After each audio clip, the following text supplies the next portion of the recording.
السلام علیکم ورحمۃ اللہ وبرکاتہ۔ لرن قرآن آن لائن میں خوش آمدید۔ امید ہے آپ خیریت سے ہوں گے۔ معزز ناظرین، آج ہم تجوید القرآن کا تیسرا سبق پڑھیں گے، جس میں ہم دوسرے مخرج کی ذکر کریں گے۔ دوسرا مخرج اقصائی حلقہ ہے، یعنی حلق کے نیچے والا حصہ جو سینے کی طرف ہے۔ اس سے حمزہ اور ہا ادا ہوتے ہیں۔ چلے اس کی مشق کرتے ہیں۔ حمزہ، حمزہ، ہا، ہا۔ حمزہ کو زبر زیر پیش کے ساتھ یوں ادا کریں گے: حمزہ زبر آ، حمزہ زیر ای، حمزہ پیش او، یعنی سخت آواز سے ادا ہو۔ صفت لازمہ شدت کی وجہ سے۔ حمزہ کو جزم کے ساتھ یوں ادا کریں گے: حمزہ حمزہ زبر آ، حمزہ حمزہ زیر ای، حمزہ حمزہ پیش او۔ صفت لازمہ شدت کی وجہ سے آواز بند ہو جائے۔ ا، ای، او۔ حمزہ کو شد کے ساتھ یوں ادا کریں گے: حمزہ حمزہ زبر ا، حمزہ زبر آ، حمزہ حمزہ زبر ا، حمزہ زیر ای، حمزہ حمزہ زبر ا، حمزہ پیش او، ا، آ، ا، ای، ا، او۔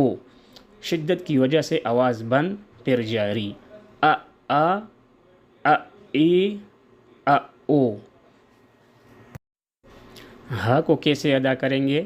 ہا کو زبر زیر پیش کے ساتھ یوں ادا کریں گے: ہا زبر ہا، ہا زیر ہے، ہا پیش ہو، ہا، ہے، ہو۔ نرم آواز سے ادا ہو۔ صفت لازمہ رخوت کی وجہ سے۔ ہا، ہے، ہو۔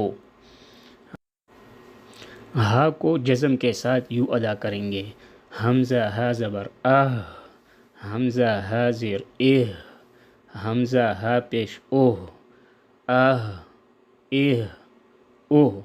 صفت لازمہ رخوت کی وجہ سے آواز جاری رہے: آہ، اہ، اوہ۔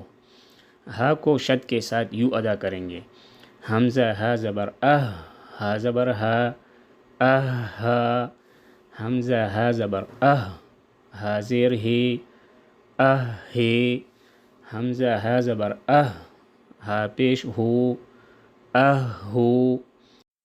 رخوت کی وجہ سے آواز جاری رہے۔ یہ تھا دوسرا مخرج جو اقصائی حلق سے ادا ہوتے: حمزہ اور ہا، یعنی حلق کے نیچے والا حصہ جو سینے کی طرف ہے۔ تیسرا مخرج انشاءاللہ آئندہ ویڈیو میں پڑھیں گے۔ السلام علیکم ورحمۃ اللہ وبرکاتہ۔